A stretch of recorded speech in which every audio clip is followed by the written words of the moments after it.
At this time, I have the honor to present to you the moral leader of our nation.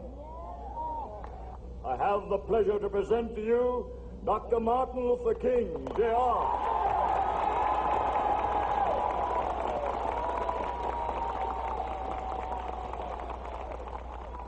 I am happy to join with you today in what will go down in history as the greatest demonstration for freedom in the history of our nation.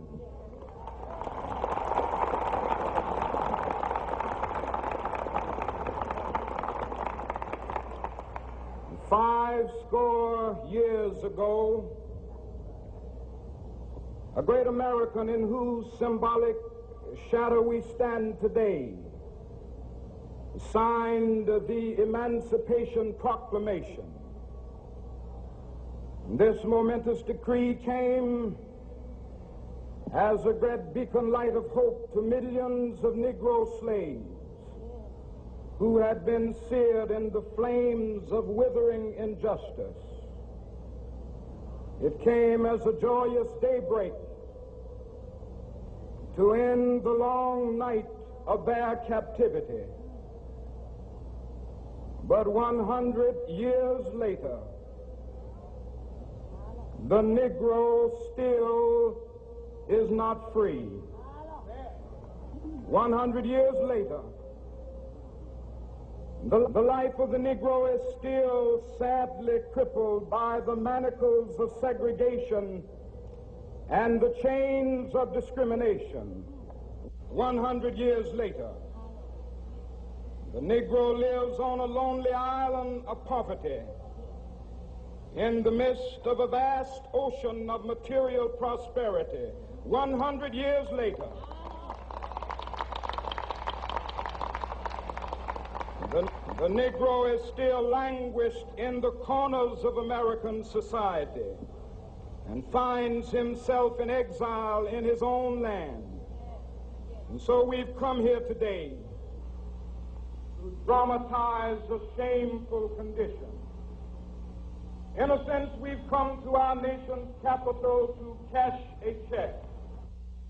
When the architects of our republic wrote the magnificent words of the Constitution and the Declaration of Independence, they were signing a promissory note to which every American was to fall heir. This note was a promise that all men, yes, black men as well as white men, would be guaranteed the unalienable rights of life, liberty, and the pursuit of happiness. It is obvious today that America has defaulted on this promissory note insofar as her citizens of color are concerned. Instead of honoring this sacred obligation, America has given the Negro people a bad check, a check which has come back marked insufficient funds.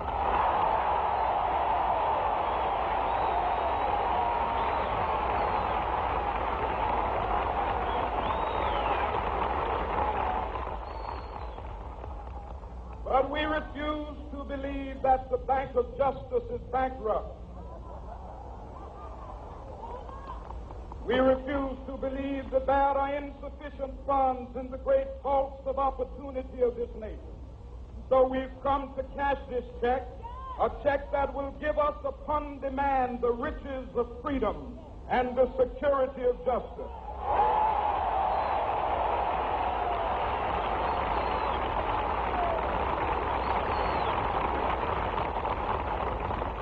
We have also come to this hallowed spot to remind America of the fierce urgency of now. This is no time to engage in the luxury of cooling off or to take the tranquilizing drug of gradualism.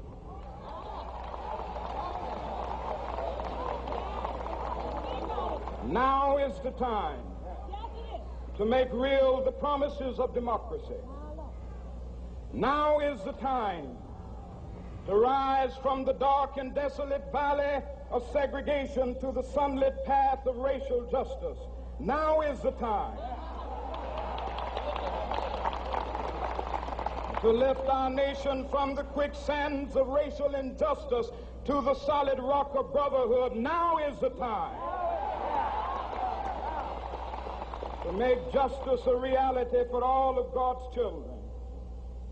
It would be fatal for the nation to overlook the urgency of the moment. This sweltering summit of the Negro's legitimate discontent will not pass until there is an invigorating autumn of freedom and equality. 1963 is not an end, but a beginning. Those who hope that the Negro needed to blow off steam and will now be content will have a rude awakening if the nation returns to business as usual.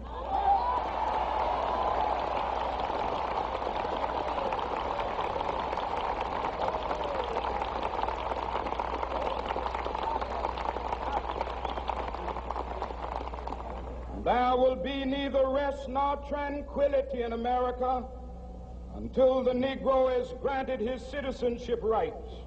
The whirlwinds of revolt will continue to shake the foundations of our nation until the bright day of justice emerges. But that is something that I must say to my people who stand on the warm threshold which leads into the palace of justice. In the process of gaining our rightful place, we must not be guilty of wrongful deeds. Let us not seek to satisfy our thirst for freedom by drinking from the cup of bitterness and hatred.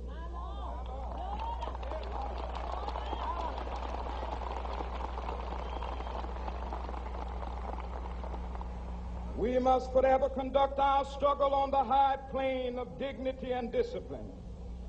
We must not allow our creative protest to degenerate into physical violence.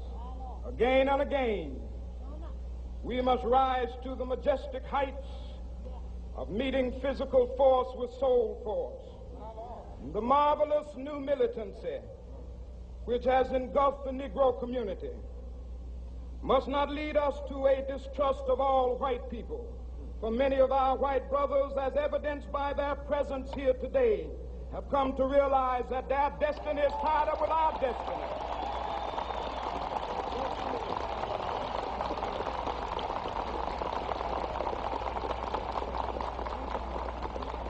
And they have come to realize that their freedom is inextricably bound to our freedom.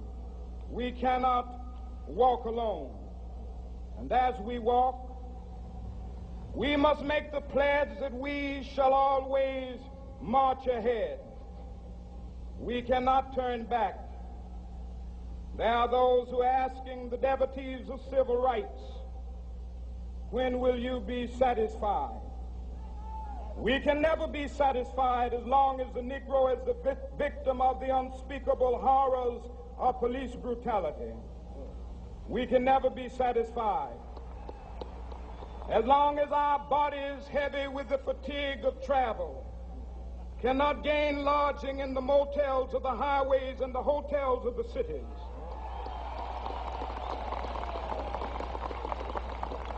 We cannot be satisfied as long as the Negro's basic mobility is from a smaller ghetto to a larger one. We can never be satisfied as long as our children are stripped of their selfhood and robbed of their dignity by signs stating for whites only.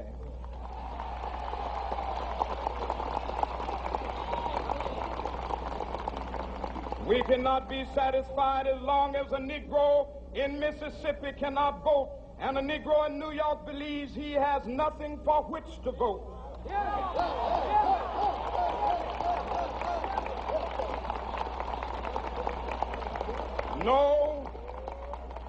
No, we are not satisfied, and we will not be satisfied until justice rolls down like waters and righteousness like a mighty stream.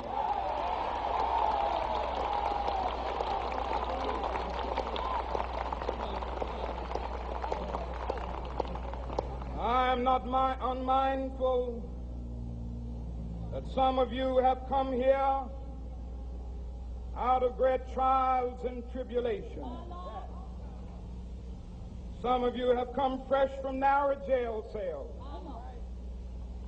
Some of you have come from areas where your quest for freedom left you battered by the storms of persecution and staggered by the winds of police brutality. You have been the veterans of creative suffering. Continue to work with the faith that unearned suffering is redemptive. Go back to Mississippi. Go back to Alabama. Go back to South Carolina. Go back to Georgia. Go back to Louisiana. Go back to the slums and ghettos of our northern cities. Knowing that somehow this situation can and will be changed. Let us not wallow in the valley of despair. I say to you today, my friend,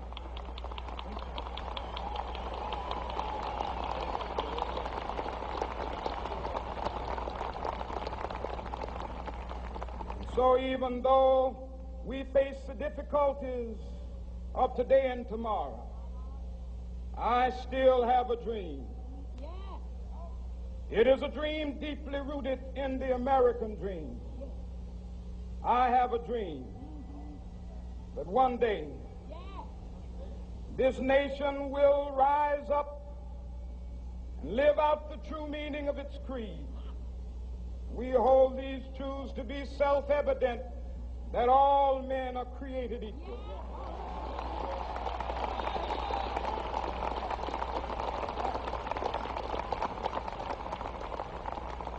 I have a dream that one day on the red hills of Georgia, the sons of former slaves and the sons of former slave owners will be able to sit down together at the table of brotherhood. I have a dream that one day, even the state of Mississippi, a state sweltering with the heat of injustice, sweltering with the heat of oppression, will be transformed into an oasis of freedom and justice. I have a dream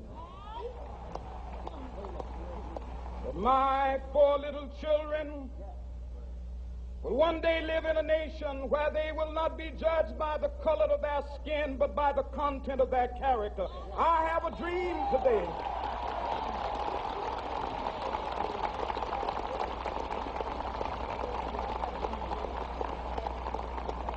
I have a dream that one day down in Alabama, with its vicious racists, with its governor having his lips dripping with the words of interposition and nullification, one day right there in Alabama, little black boys and black girls will be able to join hands with little white boys and white girls as sisters and brothers. I have a dream today